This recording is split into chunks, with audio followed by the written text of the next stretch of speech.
What's up, you beautiful bastards? Hope you're having a fantastic Monday. Welcome back to the DeFranco Show, and let's just jump into it. And the first thing we're going to talk about today is massive entertainment news, massive piracy news, massive money news, and honestly, I kind of just needed something light and stupid to start off today's show, given where this is going to go today. And the kind of lighter and somewhat stupid news is after months of anticipation to see a really amazing fight and/or at least just see someone you kind of don't like get punched in the face and maybe bleed, the KSI versus Logan Paul fight happened. And there were several different big controversies with what went down. One, the KSI Logan Paul fight ended in a majority draw. No one won, which led to a bunch of people, one, asking for their money back, and two, saying that it was all staged, all scripted. That this was just a way to build up even more hype for another massive money-making event with a rematch. Although I will note there that according to reports, the contract already had that this was going to be 2 fights. That's also something that Logan and KSI have spoken publicly about. So there was controversy around that. There was also controversy around the decision itself, with KSI and his supporters saying it looked like KSI won,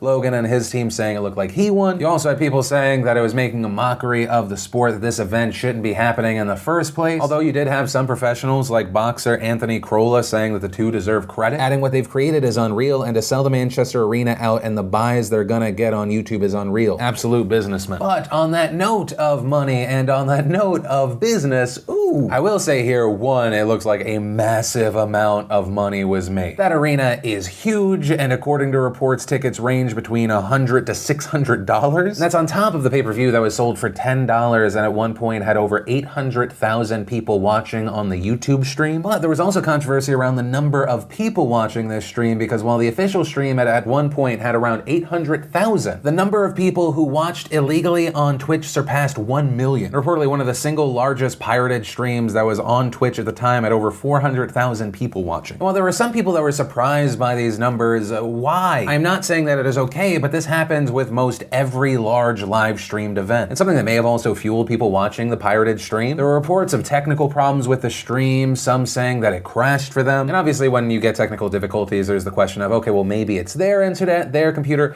We here at the office, we made a stupid event of it. Our internet is 500 up, 500 down, and even for us, there were moments where it looked like it was being streamed through a potato. And luckily ours never fully crashed, it went back to HD, but it's not crazy to think that this happened for people. And so they may have been seeking it out, and then of course, additionally, people that were not going to pay in the first place wanted to see if the person they did not like got punched in the face really hard. Which of course then brings up the question, well, why didn't Twitch remove them? Well, according to The Verge, a Twitch representative told them that it is against the rules for streamers to upload content that does not belong to them, and that anyone who does so is potentially liable to DMCA takedowns. Twitch adding, we have been responsive to related reports. And so it's kind of that argument that we've seen in the past, you know, we have a very large site, we can't monitor everything, we have a reporting system in place and we try to best utilize it, but a lot of people, including Richard Lewis, have shared this screenshot where it appears that several members of Twitch staff were actually watching a pirated stream. And so if that's true, you have these Twitch/Amazon employees seeing this piece of, I mean, it's really hard to argue they could see it as anything other than pirated content, right? And couldn't they just make a decision there? It's incredibly unlikely that in the middle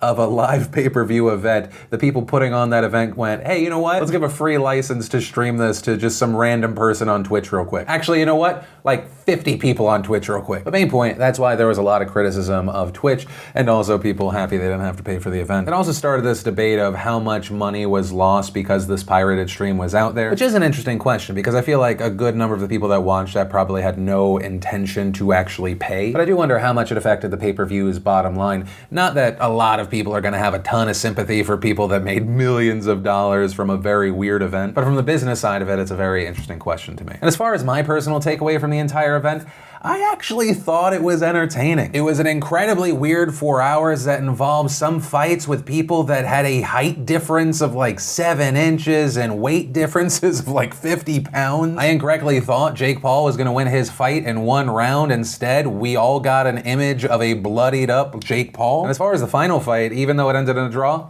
it was entertaining. It was disappointing at the end. But the fight as a whole, fantastic. Like that last round where Logan Paul has like nothing left in the tank, and KSI just keeps popping him in the face. If that goes another 2 rounds, KSI wins hands down. And what I'll say is, whether you love or hate the people involved, you love or hate it that the event even happened, from a business standpoint, it's important to acknowledge that what we saw here is the beginning of a new future for YouTube personalities. Granted, I will not be one of them unless another YouTuber would like to challenge me to a competitive sleeping competition, in which case I am 100% game. But with that said, I do want to pass the question off to you. What are your thoughts around this entire situation, whether it be from a business standpoint, the personality standpoint, the piracy standpoint, anything? I'd love to know what your thoughts are in those comments down below. And then let's talk about Senator John McCain, who died on Saturday at the age of 81. And of course, the senator's health had been a topic of conversation since he was diagnosed with aggressive glioblastoma. He had been getting treatment, but then just this past Friday, it was announced that he was stopping treatment. In a statement, the McCain family told the media, "In the years since, John has surpassed expectations for his survival. But the progress of disease and the inexorable advance of age render their verdict. With his usual strength of will, he has now chosen to discontinue medical treatment." And following the news of McCain's death on Saturday, we saw a lot of responses from the political world. Former President Barack Obama issuing a joint statement with his wife saying, "Few of us have been tested the way John once was or required to show the kind of courage that he did. But all of us can aspire to the courage to put the greater good above our own. At John's best, he showed us what that means. And for that, we are all in his debt." Former President George W. Bush issuing the statement, "John McCain was a man of deep conviction and a patriot of the highest order. He was a public servant in the finest traditions of our country. And to me, he was a friend whom I'll deeply miss." And what's really interesting about these men that gave these glowing responses, these reactions, is they are both men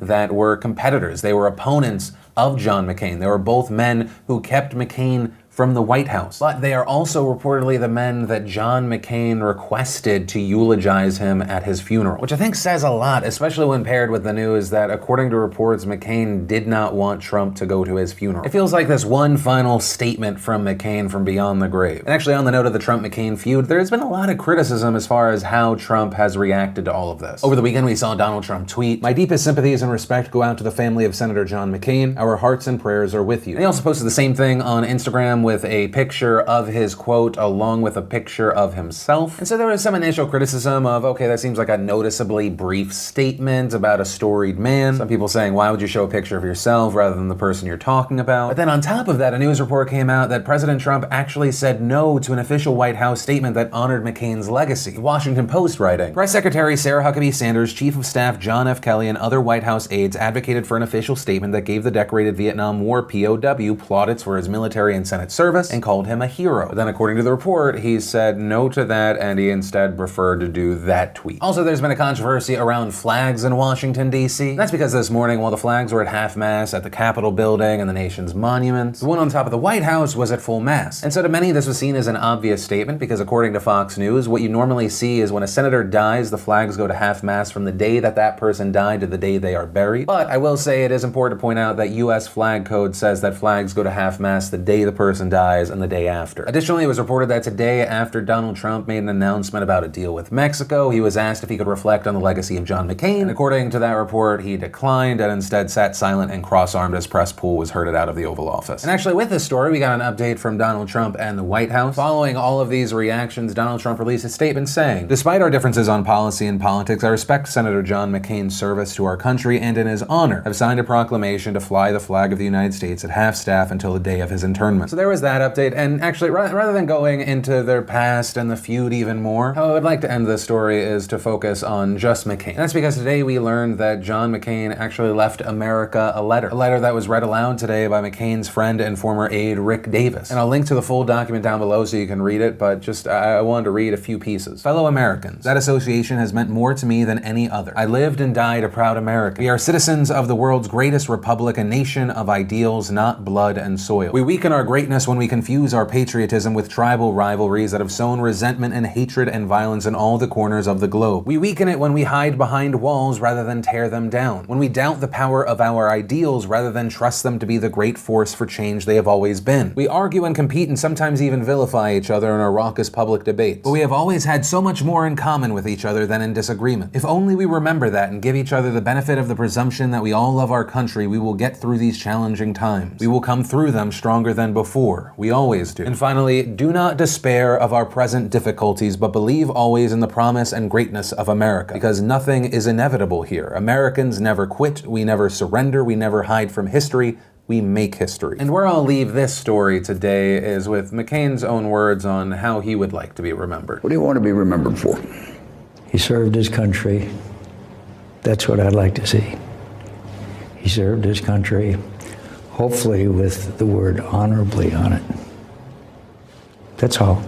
And the last thing we're going to talk about today is what happened in Jacksonville over the weekend. Sunday afternoon, there was a shooting at Chicago Pizza, which is a restaurant in the Jacksonville Landing Marketplace. And that restaurant also holds the Good Luck Have Fun game bar, where competitors were there over the weekend participating in a Southern qualifier for Madden 19. And the tournaments were actually being live streamed on Twitch when the shooting took place, and I'm not going to even play it. The video and audio, it's extremely graphic and disturbing, and I'll link to it. I want you to be able to make a choice if you have not seen it yet. But to give you an idea, just as the face cam is switching off, you hear a gunshot ring out. There's screams, more gunshots. You hear someone say, "Where'd he go?" And according to police, they received a 911 call at 1:34 p.m. And according to reports, police arrived on the scene within just 2 minutes, and the community was quickly warned to stay clear of the area on social media. And in fact, 7 members of the Jacksonville Fire Station were doing routine training in the parking garage across the street from the landing when people came running out. And according to Randy Wise, the president of the Jacksonville Association of Firefighters, one of the people that ran out pulled up their shirt showing where they had been shot in the chest. And they reportedly were followed by a second person with gunshot wounds. And as 4 firefighters administered first aid, 3 others ran toward the landing and flagged down a police officer. They began treating victims and found 3 dead bodies, 2 of which were victims and 1 was the suspect who, according to police, took his own life. Authorities then said they performed a methodical search on scene, finding several people hiding in locked areas at the landing. And eventually the area was cleared and victims were transported for medical treatment. And in addition to the 2 who were killed, 11 others were injured. And of those injured, 9 were wounded from the shooting, with the others hurt while fleeing the area. And the victims range in age from 20 to 35, and several of them are still in the hospital. And while as of Monday morning, the police had not officially released any names of the deceased or injured, on social media, you had members of the gaming community, family members, and friends identifying the 2 that were killed. And those 2 were Eli Trueboy Clayton and Taylor Spot Me Please Robertson. And according to Florida Today, the medical examiner's office also confirmed they are generating autopsy reports on names that match. And as far as the shooter, he has been identified, but of course it is a policy on this show to not show his name or his face. I never want to add infamy to these disgusting monsters who commit mass shootings. You can talk about the specifics of a story without making these assholes famous. And so on that note, the attacker was identified as a 24-year-old white male from Baltimore, Maryland. According to Jacksonville Sheriff Mike Williams, the shooter was attending the competition and was armed with at least 1 handgun. And though we know he was a competitor, authorities say it's too early to determine his motive. But on that note, you already have some witnesses saying the shooter became very angry after losing a game. Though I will add the note here that has not been confirmed or corroborated by police yet. The investigation into the shooter and his motive is still ongoing. It's included a search of his car, his home, his other belongings. But a note here, right as we were finishing today's show, the AP came out and reported breaking court records. Man accused of killings at video game competition had been hospitalized for mental illness. So that fleshes out a little more of the background. And following the shooting, there have been a range of reactions. You had people pointing to this situation as a reason for more gun control. It is yet another mass shooting, not only in the United States, but specifically Florida. You have Pulse nightclub, Stoneman Douglas, now this. You also had people pointing out that events like this are soft targets, that they need more security. You had the GM of E United tweeting, "More security at esports events, please. Players, managers, and owners all need separate entrances and exits from general admission, and main entrances need heavy security." Adding, "I seriously am going to refuse to go to major esports events unless I can watch my team backstage and not in the crowd. Don't mean to spam about this, but I actually freak out about this and have high anxiety at every event." Professional gamer Seth Abner, aka Scump, tweeting, "I've been saying events need better security. Such a damn shame that now event coordinators will respond after a tragedy happens." You also had popular streamer Summit1G tweeting, "Security at events needs to be taken ultra serious. 90% of the events I attend have little to none. It's unacceptable." I've also seen a tweaked version of video games cause violence happening, but this time, because the game involved does not actually involve shooting, there seems to be this argument that kids that play games end up being more pulled back from society, where they'll just stay in a room by themselves and not associate with anyone else. And that essentially radicalizes them, although if I can just throw in my opinion here, I feel like once again, those people are creating a scapegoat in this situation. You could honestly argue the same thing about any other form of entertainment, whether it be movies, TV, books, music. There are lots of different ways human beings pull back from society. And ultimately, that's where we are with the story as of right now. When more information comes out, I'll obviously update it. But I don't really know what to add to this story, because I think, like many other people, I am exhausted. But I also think it's important that we feel that horror, that we acknowledge that horrible feeling we have in our stomach when stories like this happen, because it is incredibly easy for us to feel numb to it. Right? And I think when you don't feel something, that is when it's a problem. And rather than kind of entering these circular debate that we're going to see around mental health and guns. What I will say is, for the time being, just to kind of double down on what several others have said, if you are going to have some kind of large event, you need to really invest in security. I'm in a very privileged position, so no matter the venue or event, whether they have security or not, I always bring my own security with me. Even at our workplace, I've had to hire a head of security for reasons I really don't want to have to dive into. It's unfortunate that that is our current reality, but it needs to be built into the budget. I think this kind of general anxiety about the situation is one of the reasons why I've been dragging my feet and reintroducing live events. I don't know, and since this news came out over the weekend, I've